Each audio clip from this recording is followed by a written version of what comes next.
They're calling it reform.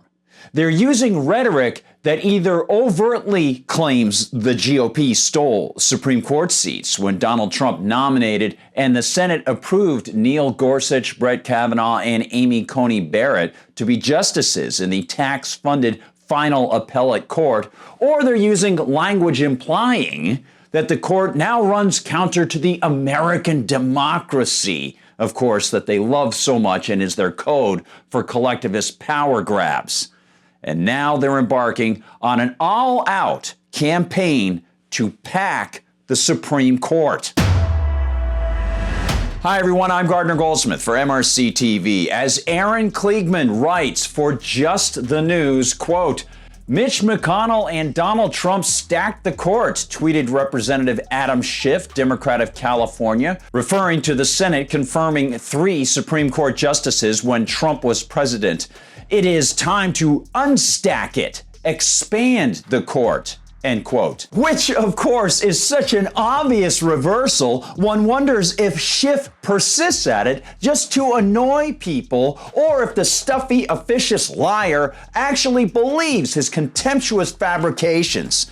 Based on the uniform and unrestrained nature of the Democrat push to maintain this insane narrative, the likely answer is that neither Schiff nor his friends believe it, but they want us to accept as reform their coming move to pack the court.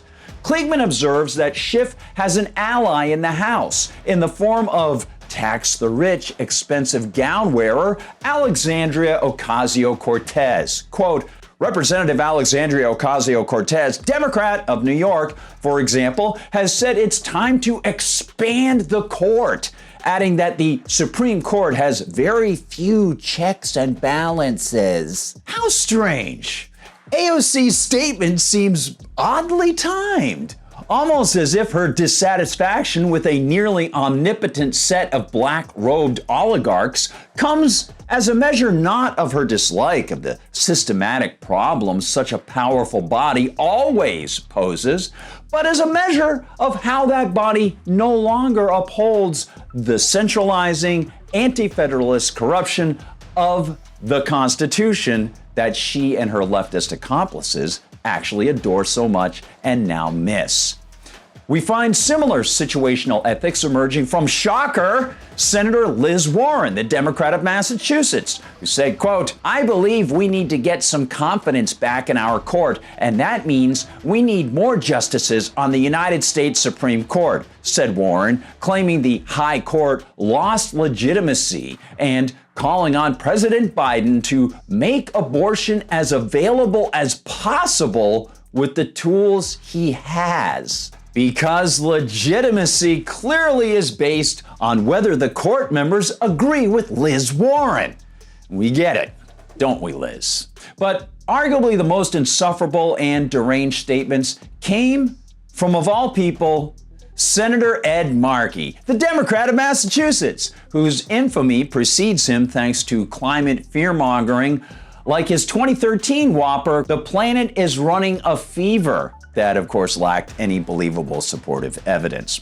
On June 30th, Senator Markey added to his rambunctious renown in a clip posted by Breaking 911's Twitter, a clip in which Markey straight-facedly claimed this. What other judicial attacks must we endure from this illegitimate Supreme Court majority before we act to expand the Supreme Court to bring balance to the bench and restore its legitimacy? Markey stressed that word, legitimacy. For Markey, like Warren, like AOC, like Schiff, and like so many others, legitimacy is a measure of how closely those tax-eating justices abide by the leftist, anti-constitutional, pro-centralizing agenda that, for 50 years, inappropriately blocked states from handling the definition of capital murder when it comes to the taking of preborn human lives. So, the emboldened Markey adds, quote, through Mitch McConnell and Donald Trump, the Republicans stole 2 Supreme Court seats. Really? As stated earlier, Mr. Markey seems to have absolutely no problem with the government stealing people's earnings to pay for what he desires, yet he portrays Trump appointing people to fill naturally occurring vacancies and the Senate approving them as stealing. That is the basis for their ability on the court now to engage in this radical undermining of set law precedent that has been on the books to protect the American people for a generation. Curiously, the 63 million babies exterminated since 1973 and the Roe ruling were unavailable for comment, Mr. Markey. And almost as curious, no reporter at this little PR gathering bothered to ask Markey how opinions from any court, especially the U.S. Supreme Court, are, as he says, set law. Now, here's a primer for you, Ed. The U.S. Supreme Court is the final appellate court for cases that, on appeal, rise through the state courts and then go through the federal circuit courts created by the Congress under their power to do so, laid out in, that thing you detest, the U.S. Constitution. As such, when the Supreme Court judges strike down a statute, they technically aren't making law, and the particular statute actually still exists. All the Supreme Court move means is that in the future, the particular statute and likely ones similar to it in other states would see future challenges going back to the Supreme Court as populated, and the court likely would judge in the same manner, making it a practical non-starter for prosecutors on the state and local level to actually prosecute those because they know people would be let off in the end. For example, Ed, if a state prosecuted a man for performing an abortion and he appealed to the Supreme Court and the majority found in his favor, states with pro-life statutes likely would stop prosecuting people under those laws because on appeal, they would reach the same justices, making the prosecutorial efforts virtually fruitless. But, and of course, this is actually very important, that block only stands if the state level politicians don't embrace something that is extremely important in U.S. history, nullification. It's a principle that Thomas Jefferson and many others understood was integral to the functioning of the constitutional republic. Just as all federal politicians, bureaucrats, and judges swear oaths to protect and defend the U.S. Constitution, so too do state and local politicians and bureaucrats. As a result, if the Supreme Court or any other federal branch issues some kind of edict or ruling that runs counter to the U.S. Constitution and federalism, say, for example, federalizing abortion and stopping state arrests for it, the state and local politicians and government workers have sworn duties to not abide by the unconstitutional federal diktats.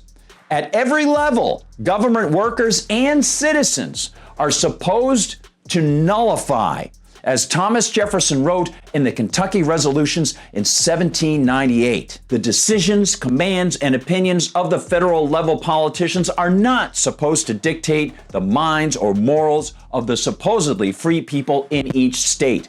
Jefferson was a standout proponent of this well-understood principle of nullification, and people like Markey would rather not have you reminded of any of this American heritage. Likewise, Markey would not want you to know the real definition of court packing, which can be summed up when looking at a truly venal attempt to really pack the court plotted by FDR in order to see his Constitution-defying Labor Department and Social Security insults upheld. OffersHistory.com, quote, on February 5th, 1937, President Franklin Roosevelt announces a plan to expand the Supreme Court to as many as 15 judges, allegedly to make it more efficient. Critics immediately charged that Roosevelt was trying to pack the court and thus neutralize Supreme Court justices hostile to his New Deal. Wow, how odd! An untrustworthy politician like FDR working to undermine the very document that created his seat. No wonder contemporary Democrats love the guy. Continuing, quote, during the previous 2 years, the High Court had struck down several key pieces of New Deal legislation on the grounds that the laws delegated an unconstitutional amount of authority to the executive branch in the federal government. Flushed with his landslide re-election in 1936, President Roosevelt issued a proposal in February 1937 to provide retirement at full pay for all members of the court over 70. If a justice refused to retire, an assistant with full voting rights was to be appointed, thus ensuring Roosevelt a liberal majority. Most Republicans and many Democrats in Congress opposed the so-called court packing plan. Well, what do you know? An attempt at court packing. And what happened? In April, however, before the bill came to a vote in Congress, 2 Supreme Court justices came over to the liberal side and by a narrow majority upheld as constitutional the National Labor Relations Act and the Social Security Act. The majority opinion acknowledged that the national economy had grown to such a degree that federal regulation and control was now warranted. Roosevelt's reorganization plan was thus unnecessary. And in July, the Senate struck it down by a vote of 70 to 22. Soon after, Roosevelt had the opportunity to nominate his first Supreme Court justice, and by 1942, all but 2 of the justices were his appointees. Let's be clear. The Anti-Federalists warned about the consolidation of power and the Supreme Court becoming the so-called final arbiter on the Constitution. And the U.S. Constitution doesn't say how many judges must sit on the Supreme Court, but it does say what powers are reserved to the feds, and it lays out strict prohibitions against the feds infringing on numerous rights, like the right to self-defense with a firearm. Mr. Markey has never shown the faintest interest in individual rights. He's interested in power. And of course, he and his friends will call it reform.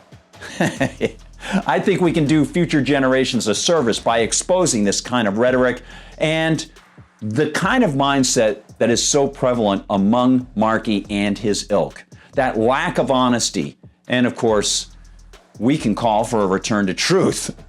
We have the power. We just need to exercise it. And I think remember history and principles. Thank you so much for watching, everybody. I hope you're enjoying summertime. And we'll see you in YouTube in the comments section and, of course, on Rumble, where, as I almost always say, they don't censor us. We'll see you at MRCTV.org, MRCTV.org, and please visit the MRC Store to help support the Media Research Center in its 35th year, defending truth in journalism and freedom. And of course, we'll see you on Twitter, we'll see you on Instagram, we'll see you on TikTok. I'm on Gab at Gardner Goldsmith, and I'm on Twitter at Gard Goldsmith. For MRC TV, I'm Gardner Goldsmith.